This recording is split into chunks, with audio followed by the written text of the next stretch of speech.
నీది బాధ్యత కాదంటే ఎట్లా? నేను అటు కంటికి స్పందించను, ఓన్లీ వైసీపీ వాళ్ళు అన్నప్పుడే స్పందిస్తానంటే ఎట్లాగా? వైసీపీ గురించి, వైసీపీ ఎట్టి పరిస్థితులు అధికారం రాదు. నెక్స్ట్ ఒకవేళ వచ్చినా సరే మేము తొక్కుపెట్టి నారదీస్తాం ఒకవేళ అధికారంలోకి వచ్చినా సరే. అంటే కాపు సామాజిక వర్గాల్లో లేదంటే జనసేనలో కాపు నాయకుల్లో వైసీపీ నాయకులు రెచ్చగొడుతున్నారనా, లేదంటే వాళ్ళ వైపుకి వెళ్తున్నారా ఏంటి? దీనికి దానికి లింకు ఆక్రోశం అది కూడా వ్యూహమా? కొంచెం అది వ్యూహమే.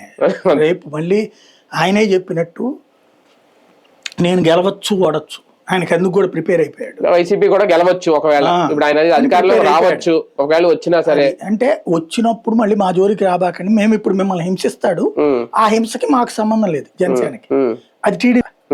మీరు టీడీపీ జోలికి వెళ్తే పర్లేదు, మా వాళ్ళ జోలికి కానీ మా బ్యాచ్ జోలికి వస్తే మాత్రం ఊరుకోను నేను.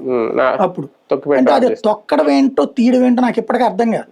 అంటే మనం ఏమన్నా అదేది జంతువులకు సంబంధించిన చర్మాలు ఒలిచే వృత్తిలో ఉన్నామా ఏంది?